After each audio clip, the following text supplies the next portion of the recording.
Hey guys, we're Daniel and Bonnie, and welcome to the Marriage Adventure.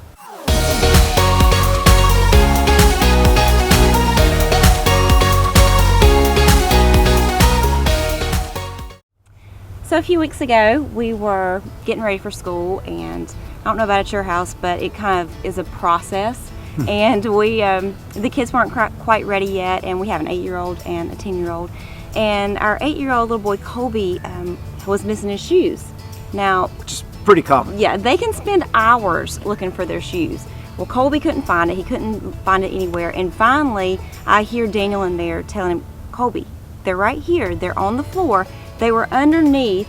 Josie, our daughter, had her blanket was draped over the side of the couch, and the bottom of the blanket was covering his shoes that were on the floor, which they weren't supposed to be on the floor in the living room in the first place. But what we heard was, Josie, your blanket's covering up my shoes. I couldn't find my shoes. And at that point, Daniel's like, are you really blaming your sister for your shoes being missing, that you can't find them? You're the one who left your shoes on the floor. And it made us realize we're so much like that in relationships. No matter what's going on, if we're wrong in something, we're looking for somebody to blame.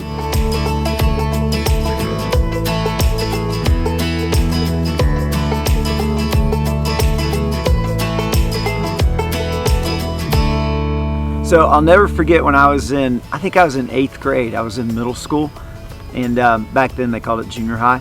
And so I was on this student retreat with our student ministry, our youth group at our church.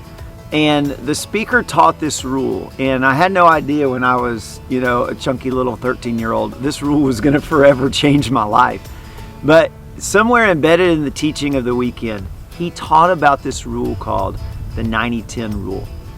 Here's what the 90-10 rule is. It's simple, but it's not fun.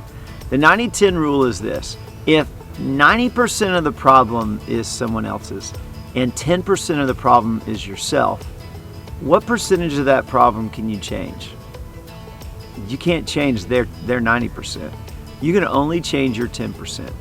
Now, I've come to find out in marital conflict, the odds are skewed, or the percentages are skewed a little bit more. It's a lot more than 90-10. It's more like 90-10, or it's more like 50-50 or 60-40, or I'm terrible at math, so I'm not going to keep going.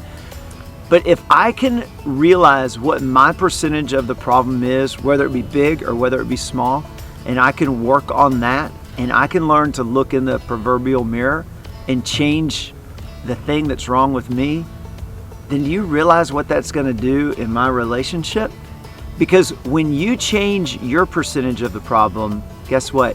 It magically helps solve some of their percentage of the problem. The problem is we don't look in the mirror. We always look through lenses and windows at our spouse.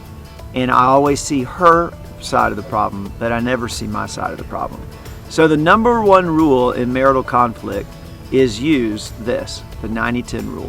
What's your 10%? And change that and focus on that. And you'll begin to see it does wonders in your marriage. Thanks for joining us this week, and don't forget to subscribe and share this with your friends. And you can also listen to us on your pod. I can't do it. Well, thanks for being with us this week. Don't forget to subscribe and share this with your friends. And then you can also follow us on Facebook and Instagram. Have a great week.